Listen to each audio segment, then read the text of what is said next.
একজন বিখ্যাত জ্ঞানী ব্যক্তি একটা কথা বলেছিলেন যে a grateful dog is better than ungrateful man. উনি বলেছিলেন, যার মিনিং হচ্ছে একটা কৃতজ্ঞ কুকুর একজন অকৃতজ্ঞ মানুষ থেকে হাজারো গুণ উত্তম। আজকে আমরা নিজেদের দিকে তাকাই, আমরা নিজেদের দিকে কম্পেয়ার করি।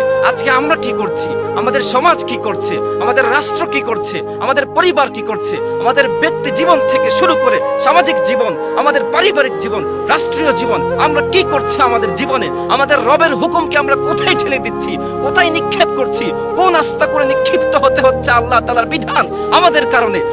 অথচ আল্লাহ তাআলা বলেছেন, বান্দা শোনো, আমি তোমার উপর নিয়ামত দান করেছি, শুকরিয়া জ্ঞাপন করতে হবে। এই জন্য তোমাকে আমার নিয়ামতের শুকরিয়া আদায় করতে হবে। আর সেই নিয়ামতের শুকরিয়া কিভাবে করতে হবে আল্লাহ তাও স্পষ্ট ফ্রাঙ্কলি বলে দিয়েছেন ইন হলি কোরআন। আল্লাহ বলেছেন পবিত্র কোরআনে, আল্লাহ কি বলেছেন? আল্লাহ বলেছেন, বান্দা শোনো, নিয়ামত যখন দিয়েছি তো নিয়ামতের শুকরিয়া আদায় করতে হবে।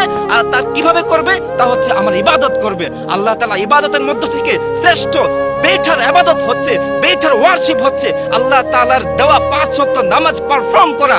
এভরিডে 5 টাইমস সালাত। আল্লাহ তাআলা প্রতিদিন আমাদেরকে 5 ওয়াক্ত নামাজ দিয়েছেন, কিন্তু 5 ওয়াক্ত নামাজ তো আমরা আদায় করছি না। আমাদের সমাজের আজকে অবস্থা এমন, আমাদের অবস্থা এমন।